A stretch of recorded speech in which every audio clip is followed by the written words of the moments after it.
Hello friends, welcome to Indian Study पर आपका स्वागत है। दोस्तों, आज की इस वीडियो में मैं आप लोगों के लिए हिंदी का टेस्ट लेकर के आया हूं, जो कि आपके आने वाले एग्जाम्स यूपी जेल वार्डर के लिए बहुत ही ज़्यादा इंपॉर्टेंट है। ये टेस्ट नंबर 112 है, यानी कि लगातार 112 दिनों से मैं आप लोगों के लिए यूपी जेल वार्डर की तैयारी करवा रहा हूँ। एक भी दिन की छुट्टी नहीं की है।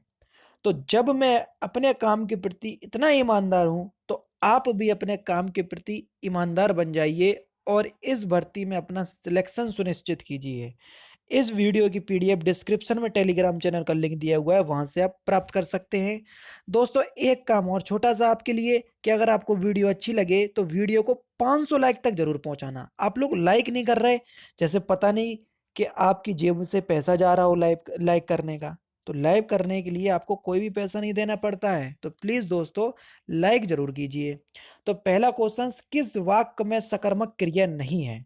तो मैंने आपसे बोला है कि सकर्मक क्रिया पहचानने की सबसे अच्छी ट्रिक है, उस वाक्य में क्वेश्चंस पूछो, क्वेश्चंस का आंसर मिल जाए क्या करके क्वेश्चंस पूछो। अगर क्वेश्चंस का आंसर मिल जाए तो सकर्मक क्रिया है, और नहीं मिले तो अकर्मक क्रिया।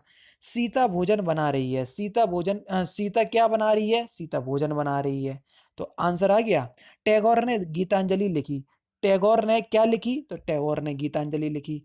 श्याम सोता है, श्याम रोता है। अब श्याम क्या रोता है?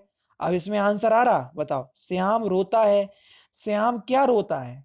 तो ये तो आंसर आ ही नहीं रहा, तो यहाँ पर अकर्मक क्रिया है, ना कि सकर्मक। तीसरा ऑप्शन करेक्ट।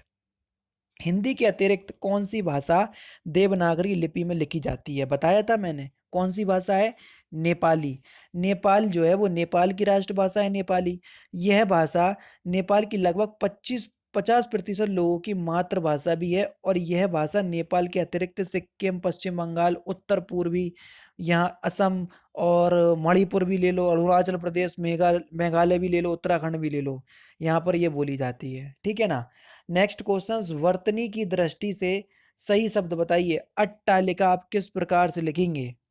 तो सही आंसर क्या हो जाएगा? ज्यादा दूर ना जाओ, पहला ही ऑप्शन बिल्कुल करेक्ट है। ठीक है ना, पहला ऑप्शन करेक्ट। वर्चस्व, वर्चस्व का समानार्थक शब्द बताइए। इसका समानार्थक शब्द आपको बताना है। तो वर्चस्व का समानार्थक शब्द क्या होगा? प्राबल्य, यानी कि तीसरा ऑप्शन बिल्कुल करेक्ट हो जाएगा। नेक्स्ट क्वेश्चन, आश्रय का समानार्थक शब्द बताइए कि आश्रय का समानार्थक शब्द क्या होगा? तो आश्रय का समानार्थक शब्द हो जाएगा या पर्यायवाची शरण। चौथा ऑप्शन बिल्कुल करेक्ट। प्रसिद्ध का समानार्थक शब्द, वही आपको पर्यायवाची बताना है प्रसिद्ध का, तो क्या हो जाएगा? प्रख्यात। चौथा ऑप्शन आपका बिल्कुल करेक्ट है। जैसे Indian study channel Uttar Pradesh की वैकेंसियों के लिए बहुत प्रसिद्ध है, या Indian study channel Uttar Pradesh की वैकेंसियों के लिए बहुत प्रख्यात है। समझ रहे? तो यहाँ से हमने अपने चैनल का प्रमोशन भी कर दिया है ना। नेक्स्ट क्वेश्चन, 7 से 9 तक आपको बताना है कौन सी संधि है। रूपांतरण का सही संधि विच्छेद आपको बताना है। अब देखो, रूपांतरण का आप सही संधि विच्छेद करोगे तो रूप प्लस अंतरण होगा। क्या? रूप प्लस अंतरण, ये आपका सही संधि विच्छेद हो जाएगा। अब देखो, रूप में भी छोटा है, अंतरण में भी छोटा है, दोनों को जोड़ दोगे क्या बन जाएगा? बड़ा। और जब बड़ा बनता है तो कौन सी संधि हो जाती है? दीर्घ संधि, यानी कि रूपांतरण में दीर्घ संधि है, और इसका पहला ऑप्शन करेक्ट है ना। नेक्स्ट क्वेश्चन, दुराशा का सही संधि विच्छेद बता दो। तो दुराशा का सही संधि विच्छेद क्या हो जाएगा? दुह प्लस आशा। अब इसमें बताने की जरूरत है नहीं है, जब विसर्ग लग जाए तो आंख बंद करके विसर्ग संधि लगा दो। मनोयोग का सही संधि विच्छेद बता दो। तो मनोयोग का सही संधि विच्छेद क्या हो जाएगा? मनहा प्लस योग। तो यहाँ पर सही आंसर क्या हो जाएगा? B option. अब यहाँ पर भी आपकी विसर्ग संधि होगी, होगी कि नहीं होगी? नेक्स्ट क्वेश्चंस आपके सामने कि कौन सा अंग्रेजी भाषा का शब्द है बर्फी, साइकिल, शादी और जलेबी? तो आप खुद बताओ कि आपका जो वर्ड है कौन सा? साइकिल। आप उसको इंग्लिश में भी साइकिल लिखते लिखते कि नहीं लिखते? तो दूसरा ऑप्शन जो है ये अंग्रेजी भाषा का शब्द है। पेड़ से फल गिरा, जल्दी बता दो कौन सा कारक? ये वाला कारक तो बता करके मेरा मुंह मुंह थक गया। आप ये बताइए क्यों? क्योंकि मैंने आपको बताया कि से कारक चिन्ह जब अलग होने के लिए यूज हो तो अपादान कारक लगा दो। तो दूसरा ऑप्शन आपका बिल्कुल करेक्ट हो जाएगा, और जोड़ने के लिए होता तो कर्ण कारक लगा देते हम। कवि का स्त्रीलिंग क्या हो जाएगा? तो कवि का स्त्रीलिंग हो जाएगा कवित्री। अब कवित्री की भी सही संधि वो बताना है हमें वर्तनी कौन से ऑप्शंस में दिया, यानी कि एग्जामिनर ने एक क्वेश्चंस में दो क्वेश्चंस पूछ लिए, तो चौथा ऑप्शन करेक्ट होगा। कई लोग दूसरा सोच रहे होंगे क्योंकि एक बार मैंने किसी सेट में कवित्री यही लगा दिया था गलती से, तो माफी मांगी थी मैंने उस सेट में कि अभिनेता का स्त्रीलिंग क्या होगा, तो अभिनेता का अभिनेत्री हो जाएगा, दूसरा ऑप्शन करेक्ट। और इसको वेरी इंपॉर्टेंट लगा लो क्योंकि अब सभी लोग जानते हैं अभी जो कंगना रनौत जी हैं अभिनेत्री जो है वो बहुत ज़्यादा सुर्खियों में बनी हुई हैं, तो हो सकता है कि ये पूछ लिया जाए। नीरस का विलोम शब्द क्या है, तो नीरस का विलोम शब्द क्या हो जाएगा, नीरस का विलोम शब्द हो जाएगा आपका सरस, यानी कि इस क्वेश्चन का चौथा ऑप्शन आपका बिल्कुल करेक्ट है। नीरस का मतलब होता है रस रहित, यानी कि रस के बिना, और सरस का मतलब हो जाएगा जो रस से भरा हुआ हो या जल से युक्त हो। मलिन का विलोम शब्द, तो मलिन का विलोम शब्द हो जाएगा स्वच्छ, तीसरा ऑप्शन आपका बिल्कुल करेक्ट। मलिन मतलब होता है मैला और स्वच्छ मतलब तो आप जानते ही हो। नित और नत शब्द का सही अर्थ युग्म बताइए। देखो नित माने होता है आपका प्रतिदिन, और नत माने क्या होता है, नित्य माने तो प्रतिदिन हो गया, तो नत माने आपका झुका हुआ होगा, दूसरा ऑप्शन बिल्कुल करेक्ट।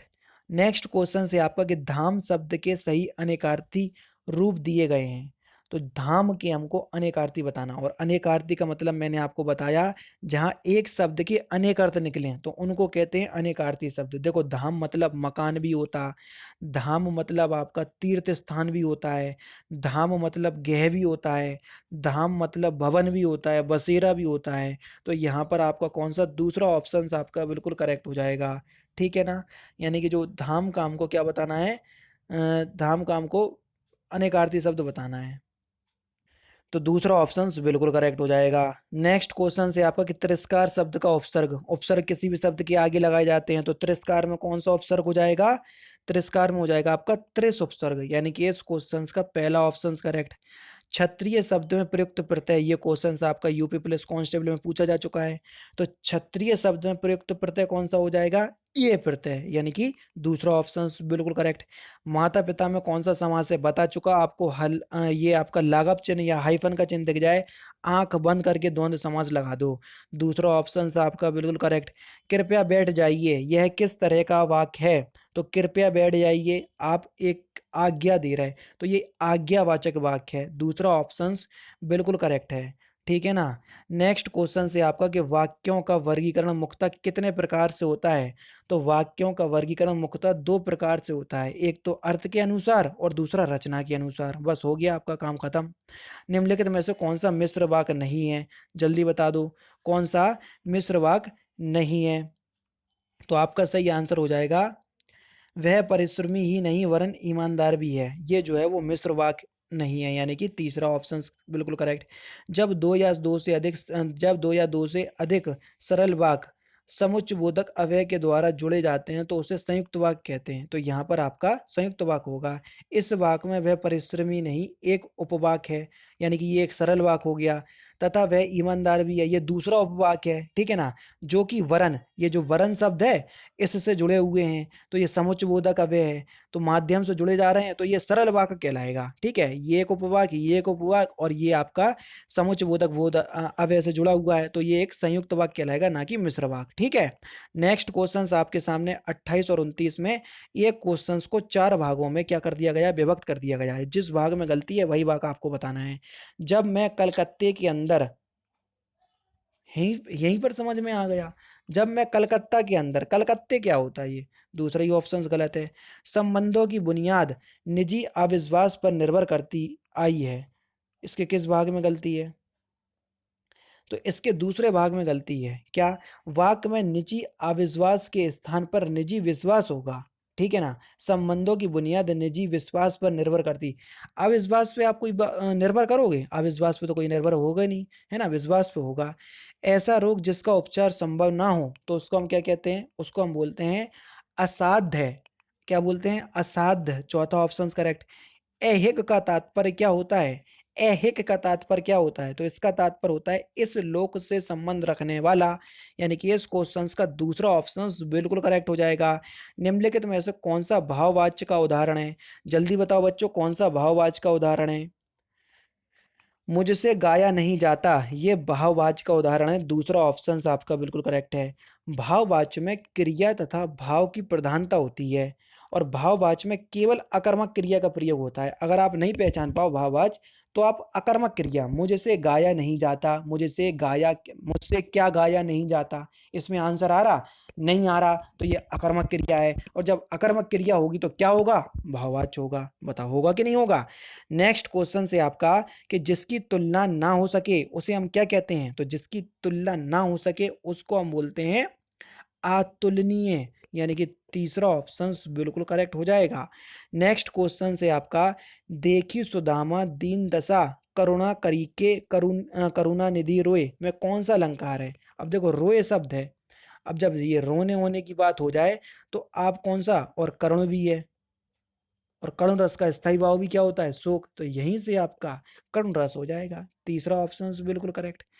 नेक्स्ट क्वेश्चन, निम्न मुहावरे का अर्थ बताइए। आस्तीन का सांप, जल्दी बताओ। सही आंसर हो जाएगा विश्वासघाती होना। तीसरा ऑप्शन करेक्ट। पेट भरे मन मोदक से कब, सही विकल्प चुनिए। पेट भरे मन मोदक से कब, इसके बाद क्या आएगा? जल्दी बताओ। पेट भरे मन मोदक से कब, इसका अर्थ क्या होगा? तो इसका अर्थ हो जाएगा केवल सोचते रहने से ही काम नहीं होता, यानी कि इस क्वेश्चन का कौन सा, चौथा ऑप्शन बिल्कुल करेक्ट हो जाएगा। ठीक है, अर्थ बताना था। छंद का सर्वप्रथम उल्लेख कहाँ मिलता है? तो छंद का सर्वप्रथम उल्लेख आपको ऋग्वेद में देखने को मिलेगा। पहला ही ऑप्शन आपका बिल्कुल करेक्ट। कुंडलिया 6 चरणों वाला छंद छंद है। इसके प्रत्येक चरण में कितनी मात्राएं होती हैं? बता दो। तो इसके प्रत्येक चरण में 24 मात्राएं होती हैं। चौथा ऑप्शन आपका बिल्कुल करेक्ट। अच्छा देखना, दिमाग अगर जैसे पता भी नहीं है, सपोज करो एग्जाम में ये क्वेश्चन आ गया और हमें नहीं पता। अब देखो 11 और 13 तो आपकी दुआ में होती, सूरठा में होती, उसका उल्टा कर दो तो आपका दुआ हो जाएगा। ठीक है, 16 होती चौपाई में, अब बचा क्या? यही तो बचा है, तो यही आंसर लगा दो बस। नेक्स्ट क्वेश्चन देखो, दो दो मेघ बरसते, मैं प्यासी सी प्यासी, मैं प्यासी की प्यासी, पंक्ति में कौन सा अलंकार है? तो इस क्वेश्चन का आंसर मुझे कमेंट बॉक्स में बताओगे? थोड़ा सा सोचना और बताना, ठीक है ना? और नहीं बता पाओगे तो इसका एक्सप्लेनेशन मैं नेक्स्ट वीडियो में बता दूंगा। ठीक है, तो दोस्तों ये थे आपके हिंदी के इंपॉर्टेंट क्वेश्चंस 35 जो कि आपके आने वाले एग्जाम्स यूपी जेल वाटर के लिए मोस्ट इंपॉर्टेंट हैं। और लेखपाल की वैकेंसी का भी अनाउंसमेंट हो चुका है, तो अब ये आपकी लेखपाल की वैकेंसी के लिए भी इंपॉर्टेंट होगा। तो पढ़ते चलो, तैयारी करते चलो, आपका एक ना एक दिन सिलेक्शन जो है वो निश्चित रूप से होगा। तो दोस्तों फिलहाल की वीडियो में सिर्फ इतना ही। अगर आपको वीडियो पसंद आए तो प्लीज़ दोस्तों वीडियो को लाइक कीजिए, शेयर कीजिए और साथ ही साथ हमारे चैनल को सब्सक्राइब करना ना भूलें, क्योंकि मैं रोजाना इसी तरह की वीडियोस आप लोगों के लिए लाता रहता हूँ। नमस्कार दोस्तों, जय हिंद, जय भारत।